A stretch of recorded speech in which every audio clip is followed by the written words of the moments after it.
comment passer les 10 principaux sheet tests que les femmes utilisent. Alors les sheet tests, ce sont des questions tests qui sont faites pour nous déstabiliser, pour voir si on est vraiment aussi confiant qu'on en a l'air, pour voir si on est vraiment masculin, en tout cas dans notre tête, pour voir si on a en fait de la force mentale ou pour voir si en fait c'est que de l'apparence, en fait si c'est que un vernis et que dès qu'elle gratte un peu, en fait il n'y a pas un homme en face. Donc elle te teste avec des phrases dites à la CON, d'accord. Parce que c'est quand même, si tu te mets de son point de vue, nous ça nous énerve parce qu'on entend un peu toujours les mêmes tests, mais si tu te mets de son point de vue, c'est tellement facile pour un homme de faire semblant, par exemple de faire semblant d'être confiant. Tu rencontres une fille, tu prends son numéro en 5 minutes dans la rue, tu peux faire semblant 5 minutes.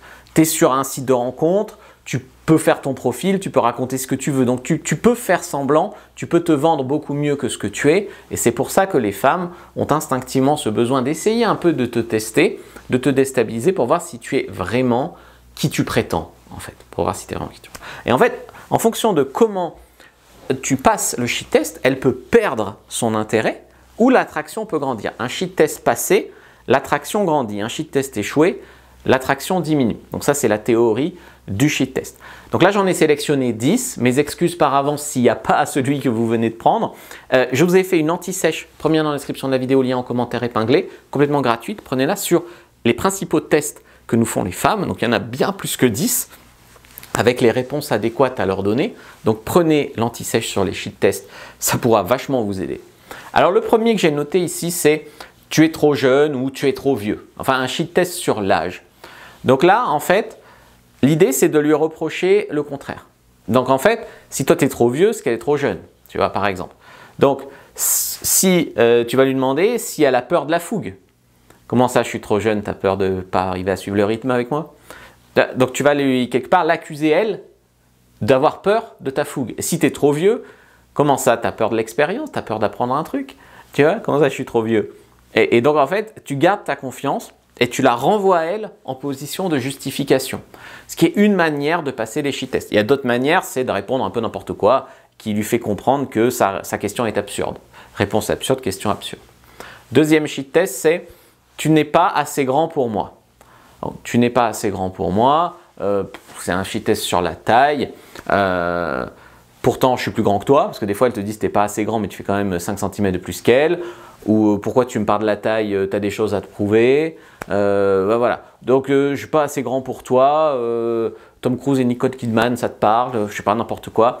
Tu n'es pas assez grand pour moi. En fait, tu ne dois pas t'excuser. Tu ne dois pas dire « Ah, désolé, hein, si j'étais plus grand, j'aurais une chance. » Non, c'est un sheet test. Un sheet test, tu réponds n'importe quoi. Tu réponds mais je suis quand même plus grand que toi, qu'est-ce que tu racontes, ma petite? Quelque chose comme ça. 3, tu n'es pas mon genre. Et toi, tu peux lui répondre, ah dommage, c'est vrai que moi, à choisir, mon genre, c'est plutôt Clara Morgan. Mais je viens quand même te parler.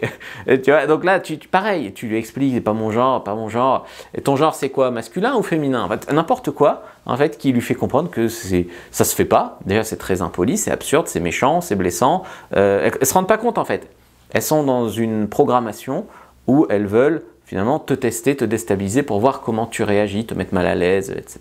Il y a un test aussi, c'est tu me payes un verre. Tu me payes un verre. Non, ça va. Tu me payes le premier, puis je te paye le second si on a un bon feeling. Donc ça par exemple, ou avec combien de filles tu as couché avec une variante à tu dis ça à toutes les filles? Ah oui, toutes, même ma maman, ou non je rigole, je dis ça seulement à celles qui me plaisent. Voilà, des choses comme ça. Donc tu vois un peu, selon si la fille elle est hyper confiante, tu réponds oui, oui, toutes même ma maman. Si la fille elle a besoin d'être rassurée, tu dis seulement à celles qui me plaisent. Tu vois bien un peu qui tient en face de toi aussi, il faut quand même un peu s'adapter. Elle peut te tester aussi sur au lit.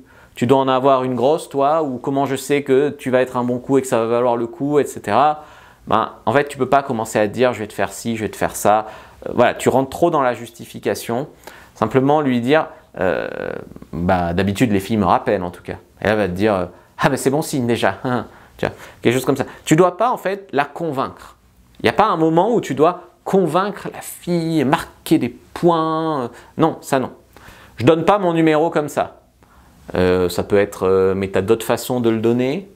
Ça peut être une objection aussi. Ça peut être, ah toi tu as dû être harcelé par un gars, tu as dû en rencontrer des pas drôles. Hein.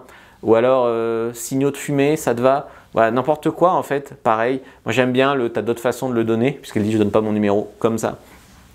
Dans certains cas, elle peut vous laisser en vue. Tu vois, elle ne répond pas à ton message. Donc ça peut être aussi un test, hein. Ce n'est pas forcément que du désintérêt. Donc est-ce que c'est ça ta technique pour te faire désirer par un mec charmant? Réponds.